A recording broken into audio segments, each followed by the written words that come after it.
Welcome to our presentation today about the present simple. Speaking about routines, states, and present actions. Join us in this tutorial to learn more about this verb tense.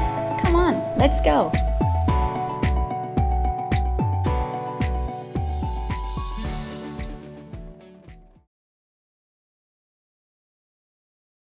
The simple present.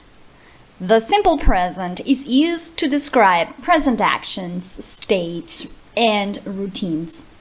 It expresses whether something happens regularly, frequently, often, never, usually, or always.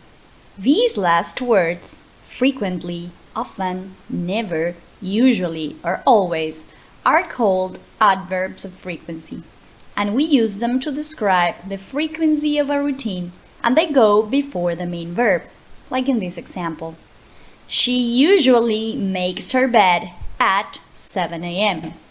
Here you can see how the adverb goes just right before the verb.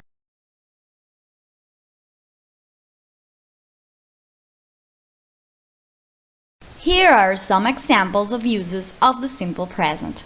For present actions, they go to school today. For states, the moon shines every night. For routines, she walks the dog at 2 o'clock every day. So we can see a difference in these three functions, we may say, of the simple present. For states, there are things that almost never change. And for present actions, it's actions that people simply do just in the present. And for routines, as we have already said, or as we have already mentioned, it is about activities that we do daily or with a certain degree of frequency.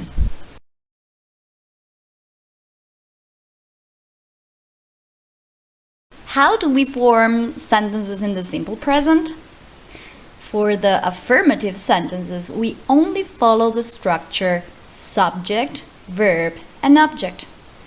For the subjects, I, we, you, they, we simply write the verb after the subject, like in these examples. I run in the morning, we run in the morning, you run in the morning, or they run in the morning. For the subjects, he, she, it, we also write a verb, but we should add an s to it, like in these examples. He runs in the morning, she runs in the morning, or it runs in the morning.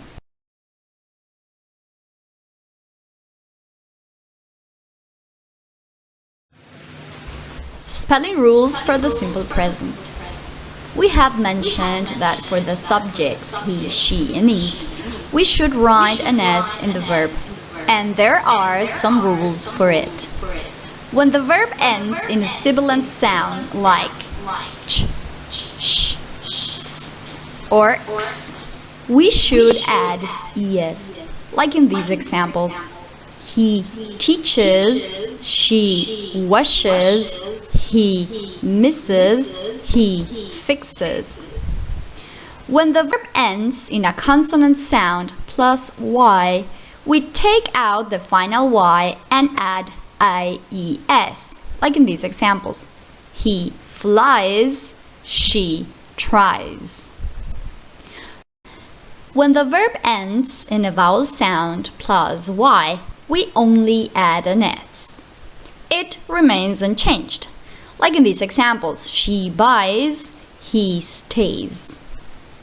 As a summary, verbs ending in ch, sh, s, x, we only add es. Verbs ending in consonants plus y, we eliminate y and add ies. For verbs ending in vowel sounds plus y, we only add an s.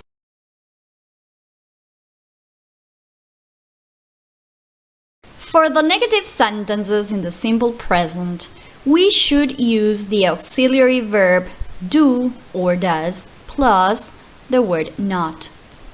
In English, we normally use the auxiliary verb for negative sentences and questions. Like in these examples. I, we, you, they do not run in the morning. And we have the short form. I, we, you, they don't run in the morning. Both sentences are correct. It's only that one is longer than the other one. For the subjects he, she, and it, we use the auxiliary does plus a word not, like in this example. He, she, it does not run in the morning, and he, she, it doesn't run in the morning. There is something very important, and it is that when we use the auxiliary, the verb does not have an S.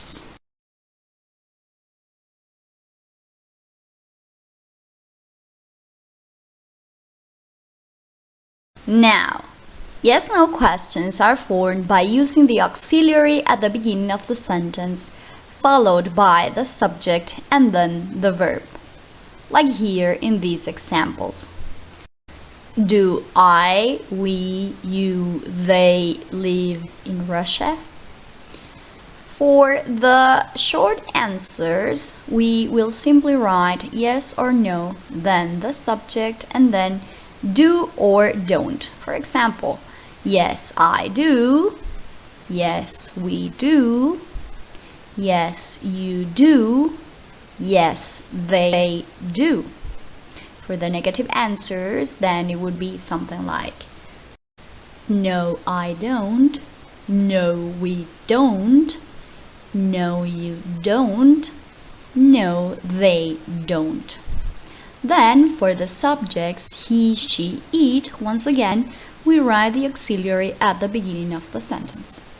Does he live in Russia? Does she live in Russia?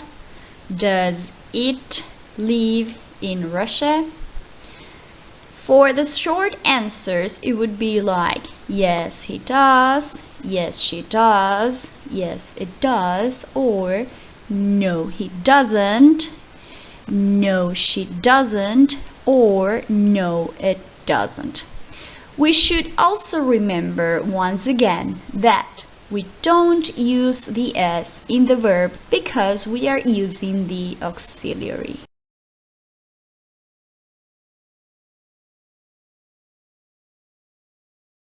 The information questions are similar to the yes/no questions. But for the information questions, we would place a WH word at the beginning of the sentence. Which are the WH words? The WH words are what, when, who, where, why, and how. Again, we also use the auxiliary verb do or does according to the subject. Like in this example, where do I live? Where do we live? Where do you live? Where do they live? And then for the answer, we would simply write an affirmative sentence providing the answer, like in this example, I live in Germany. For the subjects, he, she, and it, the procedure is similar. Where does he live? Where does she live? Where does it live?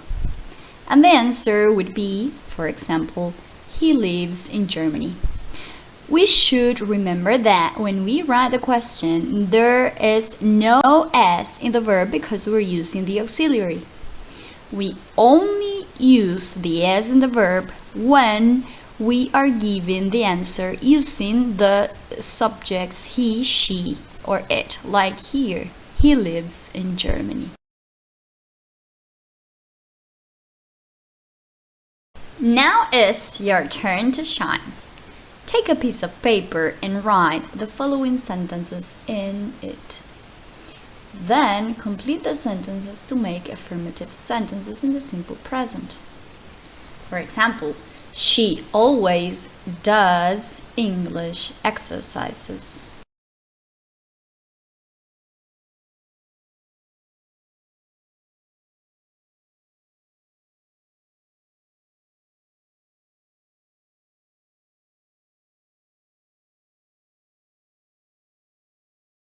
Here are the answers.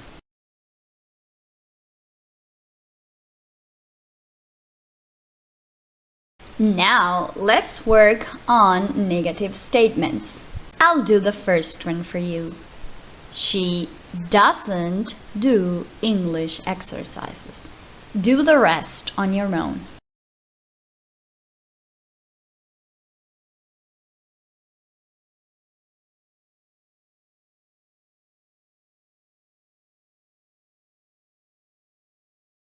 Here are the answers. Once again, thank you for your attention, and remember the following tips for the simple present. We always write an S for the subjects he, she, and it. We use the auxiliary do or does for negative statements and questions. We never write an S for he, she, it when we use the auxiliary verb.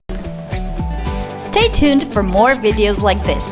Until next time, goodbye!